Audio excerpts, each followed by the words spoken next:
This channel does not promote any violent, harmful, or illegal activities. All content provided by this channel is meant for an educational purpose only. আগামীকাল অমিত শাহ আসছেন সভা করতে। কিছুদিন আগে প্রধানমন্ত্রী দেখলাম আমরা এসেছেন, এবার অমিত শাহ সে ওনারা আসছেন, আসুন। এই যে অপারেশন সিন্দুর অপারেশন সিন্দুর যেটা, সে অপারেশন সিন্দুর তো একটা দেশাত্মবোধ জাগিয়েছিল এবং উনি জাগিয়েছিলেন। সেইখানে যে উনি 51 জন প্রতিনিধিকে, সাংসদ প্রতিনিধি, অনেক সাংসদই হয়তো গেছেন। আমাদের অভিষেক বন্দ্যোপাধ্যায় বাইরে গিয়ে বলছে সংকীর্ণ রাজনীতির মধ্যে আমি থাকছি না, আমরা কেউ থাকছি না, দেশের স্বার্থে, দেশের জন্য সংকীর্ণতা ঊর্ধ্বে উঠে দেশকে প্রোটেক্ট দেওয়ার জন্য পাকিস্তানের বিরুদ্ধে কথা বলে আসছেন। যে 37 বছরের একটা ছেলে যে বলতে পারে সংকীর্ণ রাজনীতির মধ্যে থাকবো না, আর 77 বছরের প্রধানমন্ত্রী এসে সংকীর্ণ রাজনীতি পশ্চিমবাংলায় করে যাচ্ছে, এটাই হচ্ছে বিজেপির সঙ্গে তফাৎ। উনি তো বলেছিলেন যে উনি পাহারাদার, দায়িত্ব, ফল্টটা কোথায়, আসল ফল্ট কোথায়, সেটাকে ধামাচাপা দিয়ে অন্য জায়গায় চলে যাচ্ছেন। পাকিস্তান থেকে কয়েকজন চলে এলো টেররিস্ট, তারা এসে 26 জনকে খুন করে দিয়ে চলে গেল। That is the sub and substance.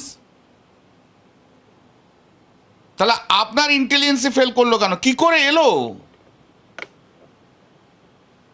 আপনার বিএসএফ, আর্মি, সিআইএসএফ কি করছিল? পশ্চিমবাংলায় পুকুরে ঢিল পড়লে আপনি 15 কোম্পানি সিআইএসএফ পাঠিয়ে দিচ্ছেন, 30 কোম্পানি বিএসএফ পাঠিয়ে দিচ্ছেন, তার এখানে ব্যর্থতাটা কার? ঠিক এই জায়গায় বছর 3 আগে আমি গিয়েছিলাম, তখন তো আমি প্রচুর বিএসএফ দেখেছি, প্রচুর সিআইএসএফ দেখেছি। আজ তাদের তুলে নেওয়া হলো কেন? কেন সিআইএসএফে এত ভ্যাকেন্সি, কেন বিএসএফে এত ভ্যাকেন্সি, কেন আর্মিতে এত ভ্যাকেন্সি? এই ব্যর্থতা কার? এই ব্যর্থতা তো নরেন্দ্র মোদী, অমিত শাহদের। সেই ব্যর্থতার দায় আগে ওদের স্বীকার করা উচিত ছিল। আমরা এই কথা বলতাম না, কিন্তু আজকে যে সংকীর্ণ রাজনীতি উনি করে যাচ্ছেন আমাদের বলতে হচ্ছে। এটা তো স্পেসিফিকভাবে অমিত শাহ দপ্তরের, অমিত শাহ আলটিমেটলি প্রধানমন্ত্রী। ভাই, তুমি বলছো আমি পাহারাদার, আর তুমি বিদেশে ঘুরে বেড়াচ্ছ, কিসের পাহারাদার তুমি? এমন তুমি পাহারাদার যে পাকিস্তান থেকে এসে টেররিস্টরা এসে গুলি করে মেরে দিয়ে গেল। আরে পাকিস্তান টেররিস্ট একটা দেশ, এ তো আমি 25 বছর ধরে আমরা জানি, নতুন করে তো উনি বললে আমি তো শিখবো না। পাকিস্তানের টেররিস্টদের আঁতুর ঘরে তো আমরা সবাই জানি, এটা নতুন করে জানার কিছু নেই। উনি বললেন বলে আমি জানবো তা তো নয়। উনি হয়তো প্রথম জানছেন, আমি তো প্রথম জানছি না। তো উনি তো একদম ব্যর্থ প্রধানমন্ত্রী, ব্যর্থ। যে একটা প্রধানমন্ত্রী, যে প্রধানমন্ত্রী থাকার সময় বাইরের দেশ থেকে এসে আমাদের দেশের 26 জনকে গুলি করে মেরে দিয়ে চলে যায়, তো ব্যর্থ প্রধানমন্ত্রী। উনি তো অনেক বড় বড় কথা বলে গেছেন, অপারেশন বেঙ্গল না কি সব বলে গেছেন, হানাদানা বলেছেন না? আমরা তো সবাই মিলে স্পেশাল সেশন চেয়েছি, স্পেশাল সেশনটা করুক না, আর অপোজিশনকে বলতে দিক। শুধু উনি 3 ঘন্টা বলবেন তা না, সবাইকে বলতে দিক উনি। তাহলে যখন শুনবেন না, তখন আমরা অপারেশন মোদি করে দেবো পার্লামেন্টের মধ্যে। উনি করুক স্পেশাল সেশন, ওনার যদি বুকের ছাতির দম থাকে।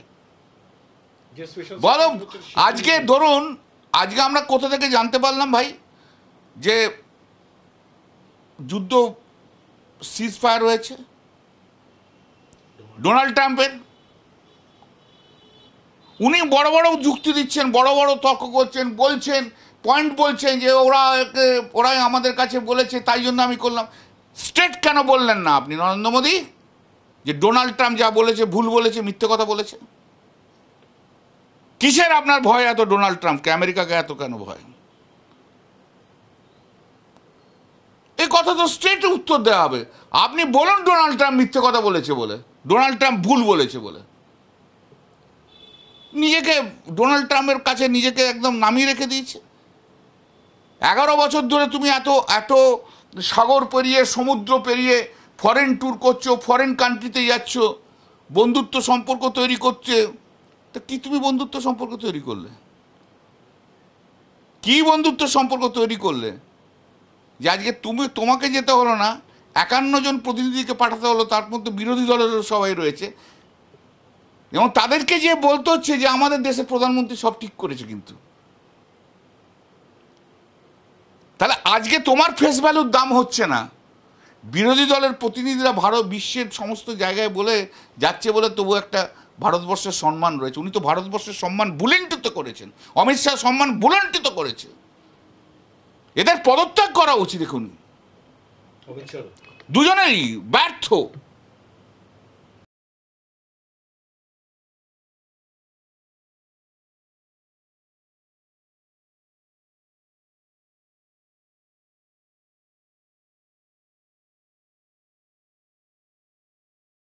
ক্লাস 10 ও ক্লাস 12 এর পরীক্ষা শেষ, রেজাল্ট আউট। এরপর কি পড়বেন, কোথায় পড়বেন, সুলুক সন্ধান এখন হাতের মুঠোয়। TV9 বাংলা এডুকেশন এক্সপো 2025, কলকাতার সবচেয়ে বড় এডুকেশন এক্সপো। ডিগ্রি না ডিপ্লোমা, কোন কোর্স করবেন, কিভাবে প্ল্যান করবেন নিজের ক্যারিয়ার, সব প্রশ্নের উত্তর একটাই। TV9 Bangla education expo. একই ছাদের তলায় থাকছে নামকরা সব ইঞ্জিনিয়ারিং কলেজ, বিশ্ববিদ্যালয়, মেডিকেল ও ম্যানেজমেন্ট ইনস্টিটিউশন।